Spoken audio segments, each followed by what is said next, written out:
നമസ്കാരം.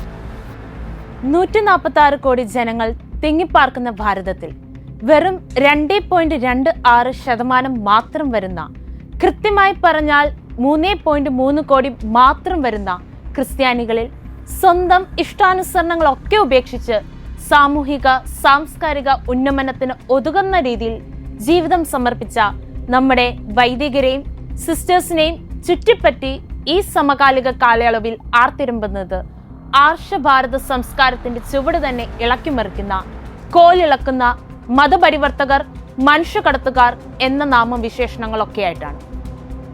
വെറും പേരുദോഷം മാത്രമാണെങ്കിൽ പോട്ടെ, ആരോപിതരുടെ അറിവില്ലായ്മയായും വിവരമില്ലായ്മയായും കണക്കാക്കാൻ വരും.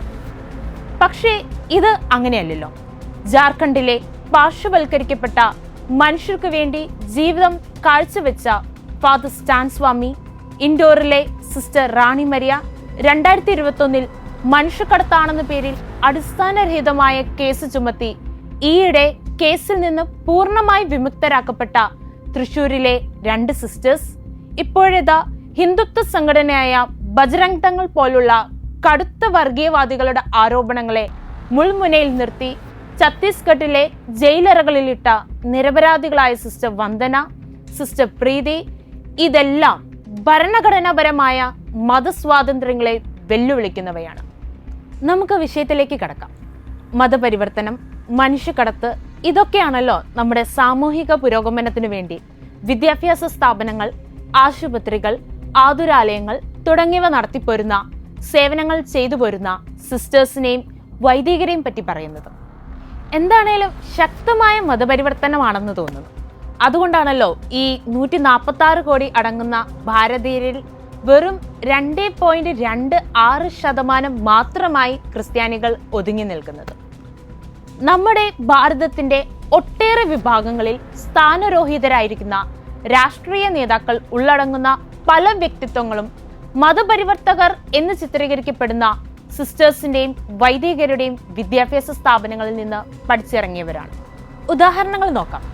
RSSന്റെ ചവിട്ടുപടിയിൽ തന്റെ രാഷ്ട്രീയ ജീവിതം ആരംഭിച്ച LK അദ്വാനി പഠിച്ചിറങ്ങിയത് കറാച്ചിയിലെ സെന്റ് പാട്രിക് ഹൈസ്കൂളിൽ നിന്നാണ്.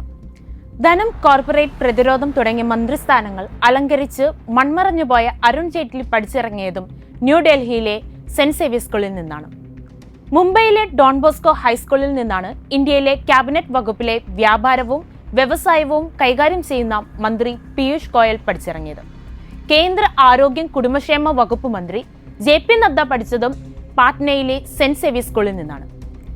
തമിഴ്നാട്ടിലെ പ്രസന്റേഷൻ കോൺവെന്റ് സ്കൂളിൽ നിന്നാണ് മുൻ രാജസ്ഥാൻ മുഖ്യമന്ത്രി വസുന്ധര രാജ പഠിച്ചിറങ്ങിയത്. ഡൽഹിയിലെ ഹോളി ചൈൽഡ് ഓക്സിലിയം സ്കൂളിൽ നിന്നാണ് മുൻ കേന്ദ്രമന്ത്രി സ്മൃതി ഇറാനി പഠിച്ചിറങ്ങിയതും. നമ്മുടെ വിദേശകാര്യ മന്ത്രിയായ ഡോക്ടർ S ജയശങ്കർ പഠിച്ചതും ന്യൂഡൽഹിയിലെ സെന്റ് സ്റ്റീഫൻസ് കോളേജിൽ നിന്നാണ്. ഇവരെല്ലാം ഹൈന്ദവരാണ്, BJP ഭരണകർത്താക്കളുമാണ്. ഇവരെ ആരും ക്രൈസ്തവരാക്കാൻ ഇവർ പഠിച്ച ക്രിസ്തീയ സ്ഥാപനങ്ങളിലൂടെ ശ്രമിച്ചു എന്ന് പരോക്ഷമായി പോലും നമ്മൾ കേട്ടിട്ടില്ല.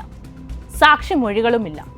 ഇനി ക്രിസ്തീയ ആശുപത്രികൾ, ആതുരാലയങ്ങൾ, ഇവിടെയെല്ലാം നമ്മുടെ ഈ സിസ്റ്റേഴ്സിന്റെയും അച്ഛന്മാരുടെയും ശുശ്രൂഷകൾ ജാതി മതഭേദമന്യേ ഒട്ടേറെ പേർ സ്വീകരിക്കുകയും ഉപജീവന മാർഗങ്ങളാക്കുകയും ചെയ്യുന്നുണ്ട്.